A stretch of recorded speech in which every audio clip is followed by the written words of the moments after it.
মিলনের সময় বা মিলনের পরের ৩টি ভুল কাজের জন্য প্রত্যেক মাসে আপনার পিরিয়ড হয়ে যায়। বহু চেষ্টা করার পরেও গর্ভধারণ হয় না। চলুন জেনে নেই কোন সেই ৩টি ভুল। প্রথম ভুলটি হচ্ছে যখন মিলন করতে যান ঠিক সেই সময় পেটে প্রস্রাব চেপে রাখেন। পেটে প্রস্রাব চেপে রেখে মিলন করলে শুক্রাণু ঠিকমতো ডিম্বাণুর কাছে পৌঁছাতে পারে না। তাই অবশ্যই মিলনের পূর্বে প্রস্রাব করে জায়গাটি ভালোভাবে ধৌত করে আসবেন। দ্বিতীয় ভুল কাজটি হচ্ছে মিলনের পরপরই বিছানা ছেড়ে উঠে যাওয়া। মিলনের পরপরই বিছানা ছেড়ে উঠে গেলে পুরুষের শুক্রাণুর অনেকাংশই বেরিয়ে যায়, যার ফলে আর গর্ভধারণ হয় না।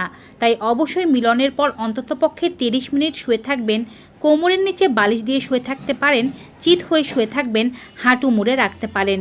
তৃতীয় কাজটি হচ্ছে মিলনের পরপরই কখনোই সাবান জল ইউজ করবেন না।